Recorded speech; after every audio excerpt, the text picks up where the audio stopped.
अस्सलाम वालेकुम, मैं हूं फ़हीम अब्बास और आप देख रहे हैं एक स्पेशल ट्रांसमिशन अब तक खसारा। किसी भी पाकिस्तानी से अगर उसको दरपेश मसाइल के बारे में पूछा जाए तो वो आपको एक लंबी चौड़ी फहरिस्त बताएगा कि इन मसाइल का सामना है मुझे, और हुकूमत को इन सारे मसाइल को हल करने के लिए जो चीज़ दरकार होती है वो होता है पैसा, रेवेन्यू। और रेवेन्यू में टैक्स कलेक्शन जो है एक बहुत ही मेजर रोल प्ले करता है। हमारे यहाँ उस तरह से टैक्स को कलेक्ट नहीं किया जाता जिस तरह करना चाहिए, जिसकी वजह से हमारे बहुत से मसाइल जूं के तूं हैं। टैक्स कलेक्शन के हवाले से एक हाल ही में रिपोर्ट आई है इप्सॉस की एक हालिया रिपोर्ट के मुताबिक पाकिस्तान में 5 ऐसे सेक्टर्स हैं जहां पे मजमूई तौर पे 310 अरब रुपए का नुकसान पहुंचाया जा रहा है सिर्फ और सिर्फ टैक्स चोरी करके। इप्सॉस पाकिस्तान की हालिया रिपोर्ट के मुताबिक पाकिस्तान में 5 सनतें ऐसी हैं जहां पे सिर्फ टैक्स चोरी की वजह से कौमी खजाने को 310 अरब रुपए सालाना का नुकसान पहुंचाया जा रहा है। और वो 5 सनतें हैं तंबाकू, चाय, फार्मास्यूटिकल, टायर्स एंड लुब्रिकेंट्स और रियल एस्टेट। इसके साथ साथ बहुत सारी ऐसी सनतें और भी हैं जहां पे नुकसान पहुंचाया जा रहा है। टैक्स चोरी से कैसे बचा जा सकता है, हुकूमतों को किस तरह इस पे काबू पाना है, अवाम के और हुकूमत के बीच में टैक्स के मामलात कैसे बेहतर हो सकते हैं, इन सब चीज़ों पे आज बात होगी, क्योंकि आज हमारा मौजू है पाकिस्तान में टैक्स चोरी। इस वक्त हम एक वक्फे की तरफ बढ़ रहे हैं। वक्फे से वापस आएंगे तो हमारे साथ मौजूद होंगे मैनेजिंग डायरेक्टर इप्सॉस पाकिस्तान जनाब अब्दुल सत्तार बाबर साहब। कहीं मत जाइए, अब तक देखते रहिए हमारी खसूसी ट्रांसमिशन अब तक खसारा देखते रहिए।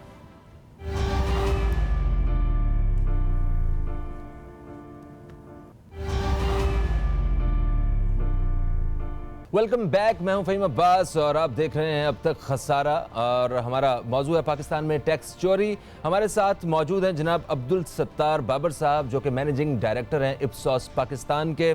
सर, मैं आपसे ये पूछना चाहता हूं कि इप्सॉस की हालिया रिपोर्ट जो आपने तरतीब दी है, इतना क्रेडिबल इदारा है इसकी जानिब से, जब इतने बड़े पैमाने पे ये ख़बर सामने आती है कि पाकिस्तान में टैक्स चोरी की बहुत बड़ी वजह जो है वो टोबैको इंडस्ट्री, चाय इंडस्ट्री, फार्मास्यूटिकल, टायर्स और लुब्रिकेंट्स और रियल एस्टेट में टैक्स की चोरी है। तो जब सब कुछ पता है तो हम ये इतना बड़ा नुकसान क्यों बर्दाश्त कर रहे हैं? सब कुछ हमें, जब सारी रिपोर्ट हमारे सामने है कि पाकिस्तान को पहला मुल्क नहीं है जहाँ पर टैक्स चोरी हुआ करती थी। कि मैक्सिको हो, वो तुर्की हो, वो थाईलैंड हो, वो बहुत से, वियतनाम, फिलिपीन, बहुत से ममालिक ऐसे हैं जहाँ पर टैक्स चोरी एक नॉर्मल बात थी। लेकिन वहाँ की हुकूमतों ने वहाँ में जो इज्तिमाई तौर पर फैसला किया कि इस टैक्स चोरी को रोकना है, एक कल्चर को चेंज करना है। उसके बाद वहाँ तब्दीली आ गई है, वहाँ पर अब टैक्स के मामला और काफ़ी बेहतर हो रहे हैं। की चोरी अगर रुकती है तो मेरा ख्याल है अवाम भी खुश होना शुरू हो जाते हैं, और पूरी दुनिया ने अगर इस पे काबू पाया है तो इसका मतलब फॉर्मेट तो मौजूद है, पाकिस्तान भी इस पे काबू पा सकता है। जी बिल्कुल पा सकता है। मैं कुछ अर्सा पहले मैं कोपनहेगन डेनमार्क में था, वहाँ पर हमारे कोलीग से, दोस्तों से बात हुई। वो लोग जो हैं 50% से लेकर 65% तक टैक्स अदा करते हैं, और यकीन मानिए कि वो सब लोग इसमें बड़े खुश थे कि जी इसलिए कि हमें इसके नतीजे में बहुत कुछ मिलता है, तो हमें ये टैक्स अदा करना है, वो अपना फ़र्ज़ समझते हैं। जैसे अब हमारी हुकूमत को भी उन सारे पहलुओं का पता है, उन सारे सेक्टर्स का, मतलब इस रिपोर्ट के बाद अंदाज़ा तो है कि यहाँ पे टैक्स चोरी हो रहा है। तो जब सब कुछ पता हो तो उसके बावजूद उसको रोका क्यों नहीं जा रहा, या ऐसे इकदाम क्यों नहीं किए जा रहे कि टैक्स की चोरी रोकी जा सके? देखिए जी, उसके लिए मैं समझता हूँ कि बुनियादी जो इशू जो मैंने अर्ज़ किया था पॉलिटिकल विल का, वो नहीं है, लेकिन इसके साथ साथ कोई कंसिस्टेंट पॉलिसीज़ नहीं है, कोई देरपा पॉलिसी नहीं है। आप ये देखिए कि हमें अगर हर कुछ अरसे के बाद अगर टैक्स एमनेस्टी स्कीम जो है मुख्तलिफ सेक्टर्स के लिए वो आती रहेगी, तो मुझे बताएं कि जो टैक्स चोरी करने वाले हैं, क्या वो इंतज़ार नहीं करेंगे कि हर कुछ अरसे के बाद जब एक स्कीम आएगी उसके अंदर अपना हम ब्लैक मनी को वाइट कर लेंगे, तो वो क्यों टैक्स पे करना चाहेंगे? तो मैं समझता हूँ कि हमें जब बहुत दफ़ा तय कर लेते हैं कि हमने टैक्स कल्चर को फ़रोग़ देना है, तो फिर इस तरह की तमाम जो हम एग्जम्पशंस देते हैं, जो स्कीमें देते हैं। अच्छा, एक चीज़ और, अभी जो हालिया रिपोर्ट है इप्सॉस की, उसमें जो सबसे बड़ा शेयर है इन सारी 4-5-6 जो मतलब जो चीदा जो इंडस्ट्रीज़ हैं जिनका जिक्र हुआ है, उसमें सबसे ज़्यादा शेयर किस इंडस्ट्री का है? देखिए जी, उसमें मुख्तलिफ हैं, उसमें टायर लुब्रिकेंट्स वो भी बहुत बड़ी तादाद है वहाँ पर भी, लेकिन वहाँ पर इसको रोकथाम करना ज़रा मुश्किल है। और जो एक बहुत बड़ा सेक्टर आपने खुद बता दिया वो टोबैको इंडस्ट्री है, उसके अंदर भी बहुत ज़्यादा 80 से 100 बिलियन कल हमारे जो हमारे एस्टीमेट्स हैं वो बताते हैं तकरीबन 80 अरब रुपए का सालाना तो नुकसान 80 हो रहा है। अरब का सालाना नुकसान किस तरह हो रहा है? ये मतलब टोबैको इंडस्ट्री में कैसे ये चोरी हो रहा है? थोड़ा सा इस बारे में बताएंगे? देखिए इसके कई तरीके हैं। एक तो ये कि जो हमारे यहाँ पर जो कवानीन नाफिज हैं पाकिस्तान के अंदर, उसमें वजारत सेहत की तरफ से एक ख़ास वार्निंग होती है, एक पिक्टोरियल वार्निंग जो कि प्रिंट होना ज़रूरी है। लेकिन हम देखते हैं कि पाकिस्तान के अंदर बहुत सारे ऐसे सिगरेट, ऐसे ब्रांड्स अवेलेबल हैं कि जिनके ऊपर वो हेल्थ वार्निंग है वो मौजूद नहीं होती। इसी तरह से आपके जो बहुत सारे ब्रांड्स आपको पाकिस्तान में ऐसे मिलेंगे कि जो एक कानून मौजूद है कि आप के मिनिमम आपकी जो सेलिंग प्राइस जो है वो 63-65 के करीब होगी, लेकिन उसके ऊपर प्रिंट भी 65 होता है। लेकिन जब आप मार्केट में जाते हैं किसी भी देहात, किसी शहर में, किसी बड़े छोटी मार्केट के अंदर, तो आपको बहुत सारे ब्रांड्स ऐसे मिलेंगे कि जो बड़ी आसानी से आपको 20-25 रुपये से लेके 30-40 रुपये तक वो दस्तियाब हैं। 20 स्टिक्स वाला जो पैकेट होता है। अब ये सारे तकरीबन 200 के करीब ब्रांड्स ऐसे हैं कि जो मार्केट का तकरीबन 40% है। तो ये बहुत बड़ा है कि अगर वहाँ पर वो अगर 40 रुपये 42 रुपये तो उसका बुनियादी टैक्सेस पर बिक सकते हैं। ये जो रिपोर्ट के मुताबिक और जो आप बता रहे हैं, इसका मतलब है कि ये तो गुज़श्ता कई दहाइयों से ये सिलसिला जारी होगा जो टैक्स इस तरह चोरी किया जा रहा है। तो इतने मतलब बिला खौफ कैसे किया जा सकता है? इनको किसी ने रोका नहीं है आज तक? कोई टैक्स की तरफ से कोई प्रेशर नहीं आया कि इन्हें टैक्स भी देना है?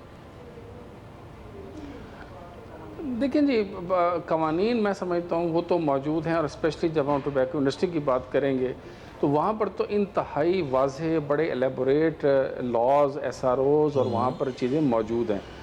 मसला जो है वो तो सिर्फ उनकी इम्प्लीमेंटेशन का है। लेकिन इसके साथ साथ जो एक बहुत इम्पॉर्टेंट मैं समझता हूँ फैक्टर जिसकी वजह से टैक्स की तरफ हमारा रुझान नहीं होता वैसे पाकिस्तानी, वो है हमारा trust deficit between state and the citizens. हमें ये नहीं पता कि हम जो टैक्स अदा करते हैं उसके नतीजे में मुझे क्या मिलेगा। और फिर ये कि हमारे सामने एक पूरी एक तारीख मौजूद है कि यहाँ पर जो ऑलरेडी लोग टैक्स दे रहे होते हैं वो इंडिविजुअल्स हों इनफरादी तौर पर या मुख्तलिफ कंपनियाँ, मुख्तलिफ बिजनेसेस, जब मज़ीद टैक्स लगते हैं तो उन्हीं के ऊपर लगते हैं।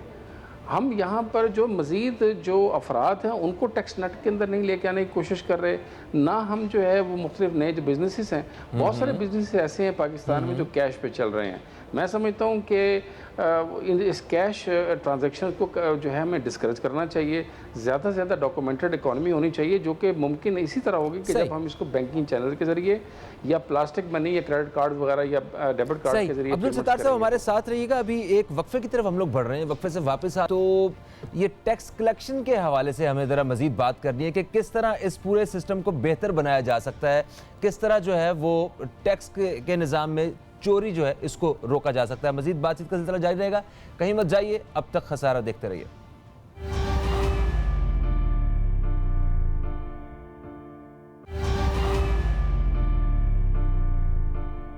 जी दोस्तों, एक वक्फे के बाद आपको फिर से खुशामदीद कहते हैं। आप देख रहे हैं अब तक खसारा और मौजू है पाकिस्तान में टैक्स चोरी। हमारे साथ जो मेहमान मौजूद हैं वो हैं अब्दुल सत्तार बाबर साहब, आप MD हैं इप्सॉस पाकिस्तान के।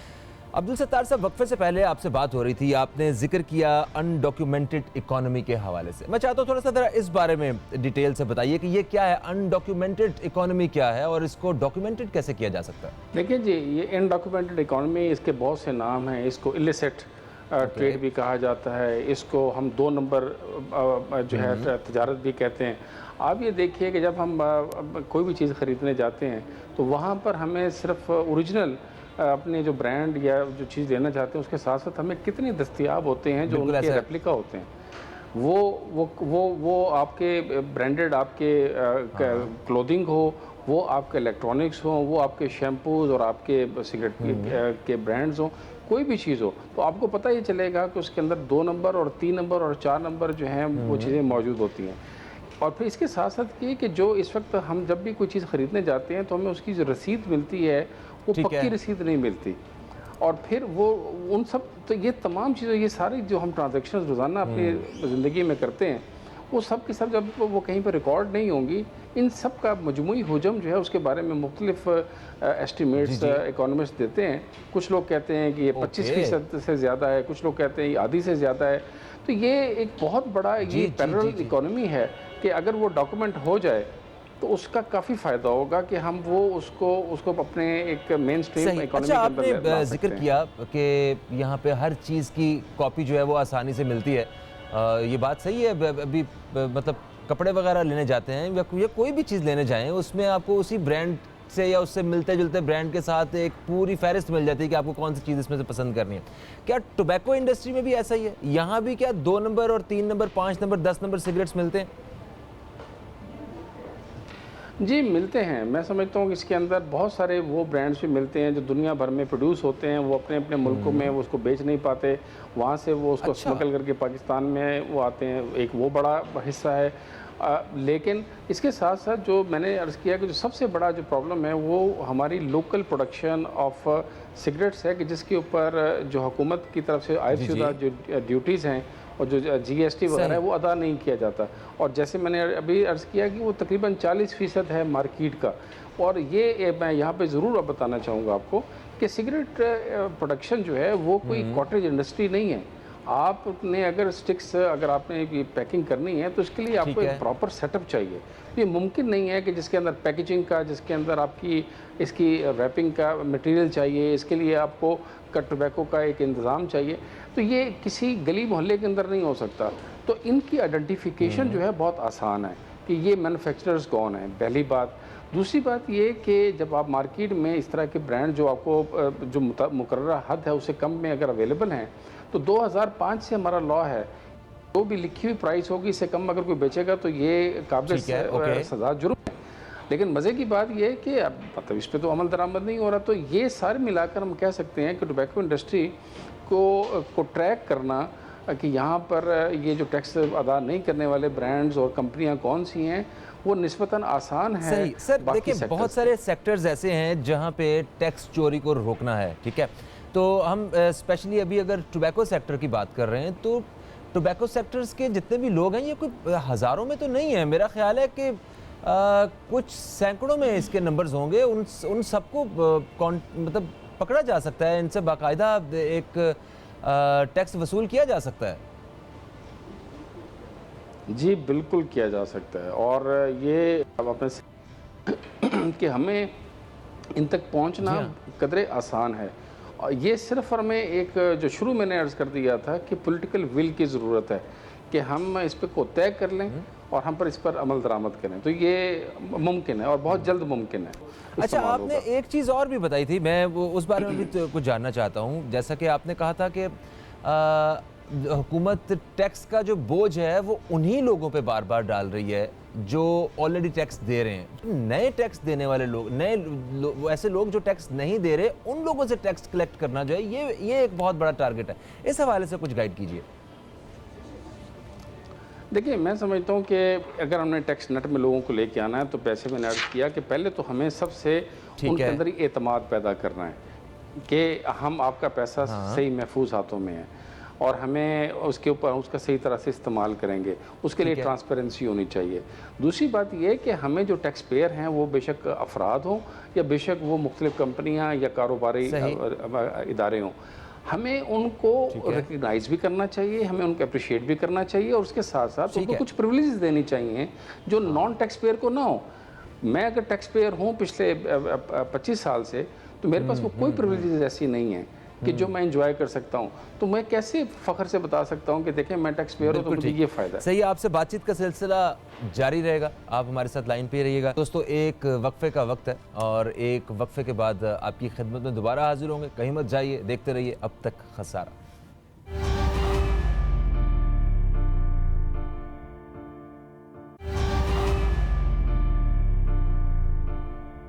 एक वक्फे के बाद आपको फिर से खुशामदीद कहते हैं। आप देख रहे हैं अब तक खसारा और हमारा मौजू है पाकिस्तान में टैक्स चोरी। हमारे साथ जो मेहमान शख्सियत मौजूद हैं, अब्दुल सत्तार बाबर साहब, आप मैनेजिंग डायरेक्टर हैं इप्सॉस पाकिस्तान के। अब्दुल सत्तार साहब, वक्फे से पहले हमने बात की जो 4-5 सेक्टर पे जो कुल खसारा है जो पाकिस्तान को बर्दाश्त करना पड़ता है टैक्स के सेक्टर में, वो है 310 अरब। आपने कहा कि तंबाकू की जो सनत है वो अच्छा खासा नुकसान वहाँ से होता है, तकरीबन 80 अरब के करीब हर साल नुकसान उठाना पड़ता है हुकूमत को। अगर 80 अरब का नुकसान सिर्फ हुकूमत को उठाना पड़ता है तो कई अरब का फ़ायदा ये कंपनियां हर महीने उठाती हैं। जब आप अरबों रुपए का और करोड़ों रुपए का किसी कंपनी को फ़ायदा हो रहा होता है तो ऐसी सूरत हाल में भी अगर कोई कंपनी टैक्स पे ना करे तो इस बारे में आप क्या कहेंगे कि क्या ऐसी रीज़न्स हो सकती हैं? जब आप इतनी कमाई कर रहे हैं तब आपको टैक्स देने में तो कोई प्रॉब्लम नहीं होनी चाहिए। जी, मैं समझता हूँ कि ये इसके पीछे तो वही बात है कि पहली बात कि वो ट्रस्ट नहीं करते, दूसरी बात ये कि एक लालच है, एक लस्ट है कि मज़ीद से मज़ीद पैसा जो है उसको मुनाफा कमाने की। मैं समझता हूँ कि ये रियासतों का और हुकूमतों का ये फ़र्ज़ है कि वो जहाँ लोगों को ये फैसिलिटेट करें अपना बिज़नेस करने में, वहाँ पर चेक एंड बैलेंस भी होना चाहिए। वहाँ पर उनके ऊपर जो हमारे कवानीन जो लागू होते हैं तो मैं उनको सही तरह लागू करना चाहिए, और कोई वजह नहीं है कि हम इसके अलावा कि हम उनको क्यों इजाज़त दें कि वो लोग ख़ुद तो मुनाफा कमाते रहें, लेकिन जब बात हो टैक्स पे करने की तो टैक्स पे ना करें। बहुत सख्ती से हमें निपटना चाहिए और हमें रूल ऑफ लॉ को इंश्योर करना चाहिए। अच्छा, एक तो ये 80 अरब का आपने जिक्र किया, जो 80 अरब के करीब का सिर्फ टोबैको इंडस्ट्री का, इसके साथ मुख्तलिफ इंडस्ट्रीज़ का जो 310 अरब बनता है, ये 310 अरब मजमूई तौर पे पाकिस्तान के लिए कितना हेल्पफुल हो सकता है? क्या एक बहुत बड़ा चेंज नज़र आएगा इससे, या मतलब सिर्फ एक स्टेप हो सकता है बेहतरी की जानिब? देखिए जी, मैं आम पाकिस्तानियों के समझाने के लिए मैं कुछ मिसालें आपको देता हूँ। मिसाल के तौर पे हम पिछले कुछ सालों से हम सुन रहे हैं कि पाकिस्तान में पानी के ज़खायर की काफ़ी कमी है। पाकिस्तान में डैम जो हैं, बड़े डैम्स वो नहीं बन रहे। हमने मुख्तलिफ नाम सुने हैं, मोहम्मद डैम का मसलन हमने ज़िक्र सुना है। अब दिलचस्प बात यह है कि उसकी जो टोटल लागत बताई जाती है वो तकरीबन 309 अरब रुपए हैं। तो 310 अरब रुपए तो अगर आप एक साल में बचाते हैं तो एक साल का आपकी ये बचत वो आपका एक मोहम्मद डैम बना सकती है। इसी तरीके से हम बात करते हैं कि पानी की, पीने के साफ़ पानी की बहुत कमी है पाकिस्तान के अंदर। अब मैं अगर इन्हीं 310 अरब रुपए की बात करूं तो हमारा कैलकुलेशन जो है वो ये बताती है कि हम तकरीबन 80% पाकिस्तानियों को साफ़ पानी मुहैया कर सकते हैं। हम कोई 1,56,000 के करीब हम वो फिल्ट्रेशन और दूसरे प्लांट्स लगा सकते हैं कि जिससे तकरीबन 1 बिलियन 1 अरब लीटर जो है वो पर डे के हिसाब से अगर बनाएं तो वो हम पाकिस्तान की 400 तहसीलें हैं तकरीबन, उसके अंदर तकरीबन हम हर तहसील में यही तकरीबन 396 या 400 हम यूनिट्स लगाएं, 80% जो पाकिस्तानी हैं उनको पीने का साफ़ पानी हम मुहैया कर सकते हैं। ये मैंने एक दूसरी मिसाल दी है पानी के हवाले से। आप ये ज़हन में रखें कि पाकिस्तान का इस वक्त जो डेवलपमेंट प्रोग्राम जो था पिछले साल से जो बताया गया था वो 418 बिलियन का था। तो अगर 310 अरब रुपए हम इसमें करें तो हमारा 80% जो डेवलपमेंट का जो फेडरल गवर्नमेंट का जो बजट है उसको हम फंड कर सकते हैं सिर्फ इससे। ये मैंने तीसरी बात बताई है। चौथी बात ये कि जो हम जिक्र करते हैं कि पाकिस्तान में एजुकेशन और स्पेशली हायर एजुकेशन के ऊपर जो इन्वेस्टमेंट होनी चाहिए जो वो बहुत कम होती है। तो इस वक्त पाकिस्तान में जो एजुकेशन का बजट है उसको हम 4 गुना बढ़ा सकते हैं अगर हम ये 310 अरब रुपये बचा लें। हम इन्हीं 310 अरब रुपये से कुछ 600 किलोमीटर से ज़्यादा की प्रॉपर अच्छी क्वालिटी की मोटरवे खुद बना सकते हैं। अगर एक साल में ही हम कर सकते हैं तो आप अंदाज़ा कर सकते हैं कि हम मुसलसल अगर ये चीज़ें हम उसको इम्प्लीमेंट करें तो पाकिस्तान में जो तरक्की और मुख्तलिफ जो हमारे इंफ्रास्ट्रक्चरल जो प्रोजेक्ट्स हैं उनको कितनी आसानी से उनको फाइनेंस किया जा सकता है। मुझे एक चीज़ और ये बताइए कि ये तो आपने बताया कि इन सेक्टर्स पे इतनी टैक्स की चोरी हो रही है, उस सारी रकम को हम इस तरह बेहतर इस्तेमाल में ला सकते हैं। हमारे बहुत सारे मसाइल जो हैं वो फौरी से लेके आहिस्ता आहिस्ता जो हैं वो मतलब हल की तरफ चले जाएंगे। ये मुमकिन आपको कैसे लगता है कि क्या ये अचानक या मतलब कोई कुछ महीनों में या एक आध साल के अंदर ये पूरा स्ट्रक्चर बदला जा सकता है? सब कुछ मुमकिन हो सकता है?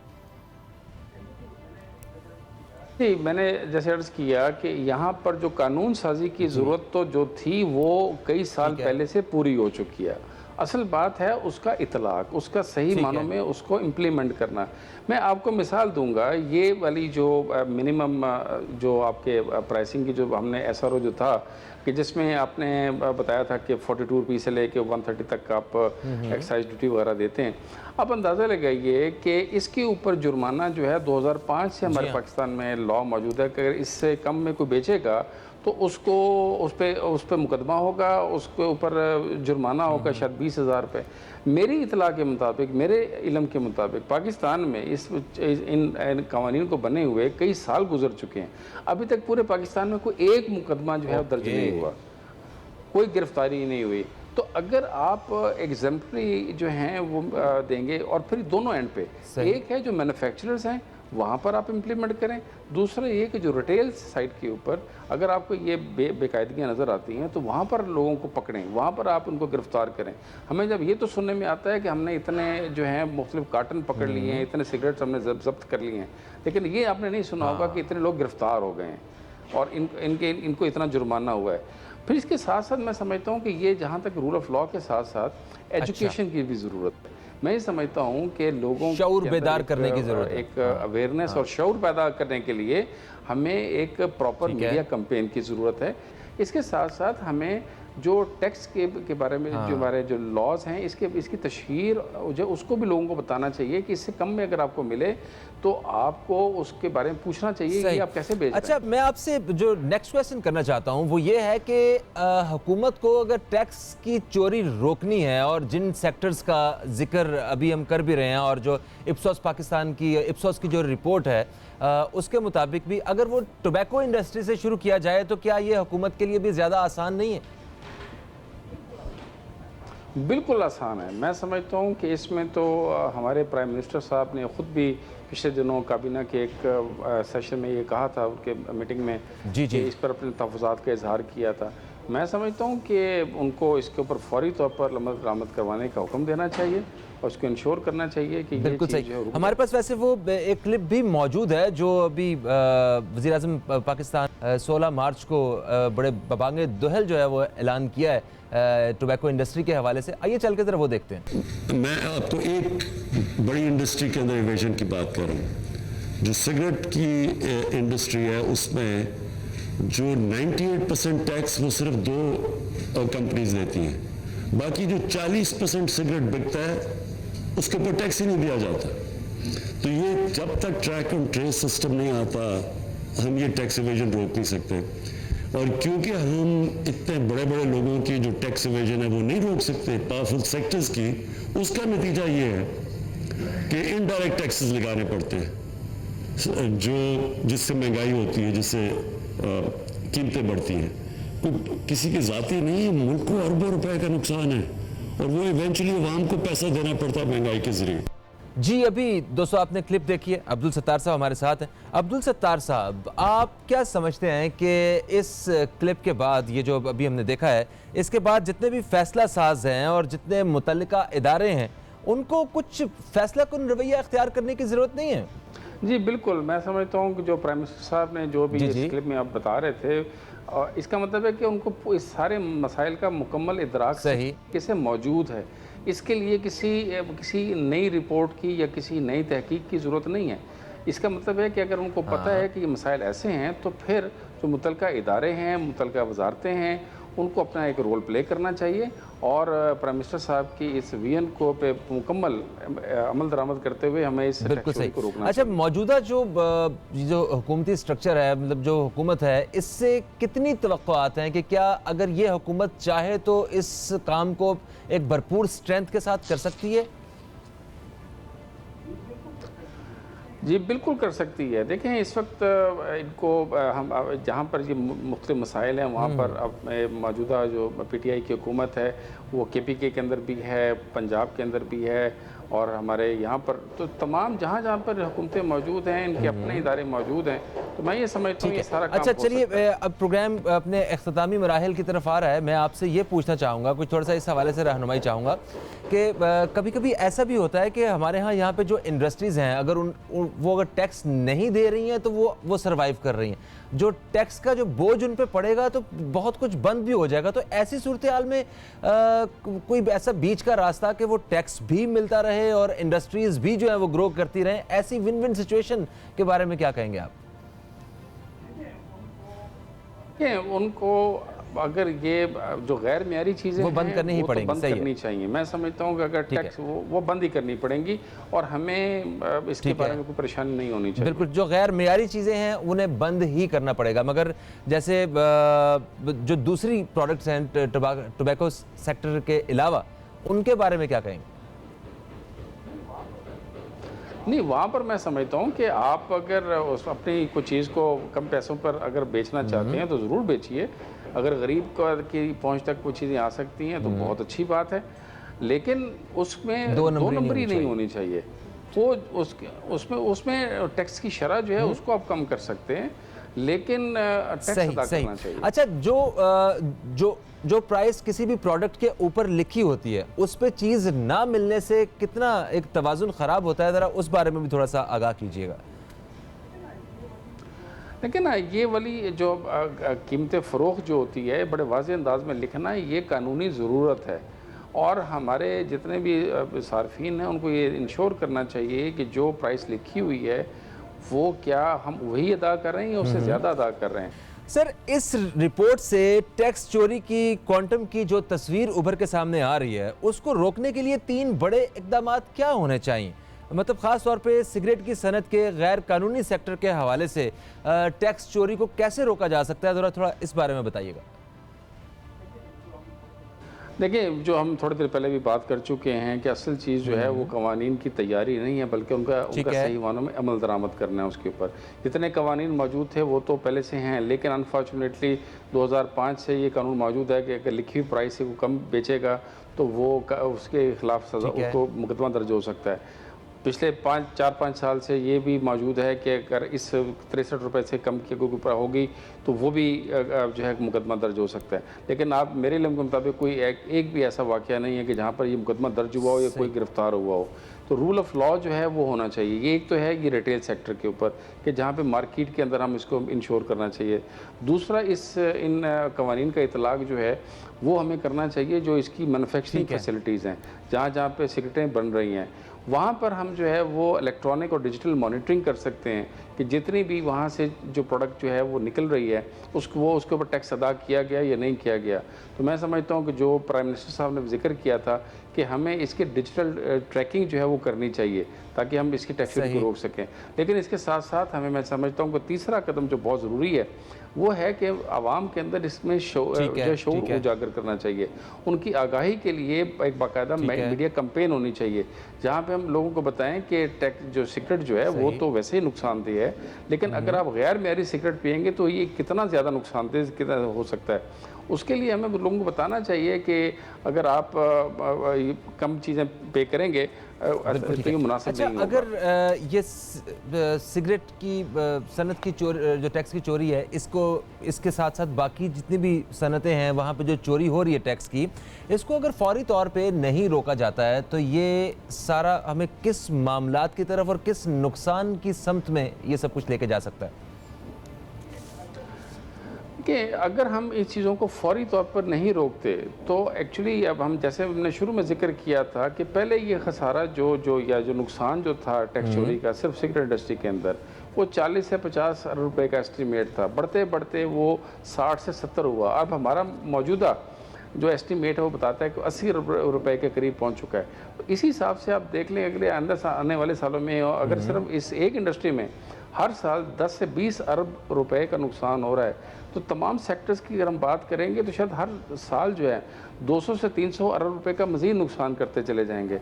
और मैं समझता हूँ कि ये साथ साथ ये जो टैक्स अदा करने वाले जो इदारे और अफराद हैं उनकी भी हक तलफी होगी कि वो क्यों ये अब टैक्स अदा करते रहें। अगर ये रूल ऑफ लॉ जो है यकसा यूनिफॉर्मली वो इम्प्लीमेंट नहीं होता तो वो अपना क्यों अदा करते रहें टैक्स। इसलिए मैं समझता हूँ कि इसको जितना जल्दी अमल दरामद किया जाए। अच्छा, जो टैक्स अदा करने वाले लोग हों या वो कंपनियां हों, उनको क्या पैगाम देना चाहेंगे कि मतलब कोई ऐसा पैगाम जिससे उनका जो खौफ है उसका अजाला हो सके कि ये टैक्स का मतलब ये हम पे तो लगना नहीं है, या इस तरह का जो कोई अगर तहफ़्फ़ुज़ात उनके जहन में आते हैं तो?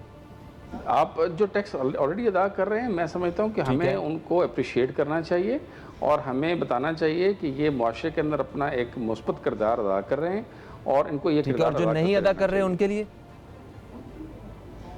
उनके लिए मैं समझता हूँ कि सज़ा सख्ती करनी चाहिए, जो है उनका खौफ होना चाहिए, उनके साथ सख्ती करनी चाहिए। ठीक है, thank you so much Abdul Sattar साहब, आप हमारे साथ मौजूद थे। हमने बहुत सारी मुफीद मालूमात आपसे हासिल की हैं। यकीनन टैक्स चोरी जो है वो मुल्क दुश्मनी के मुतरादिफ है और अगर हम वाकई वतन अजीज़ से मोहब्बत करते हैं तो हमें टैक्स चोरी नहीं करना है, बल्कि इस प्यारे वतन को आगे बढ़ाने के लिए, एक सपोर्ट बनने के लिए हमने टैक्स अदा करना है और एक जिम्मेदार शहरी होने का सबूत देना है। Thank you so much. देखते रहिए अब तक पाकिस्तान जिंदाबाद।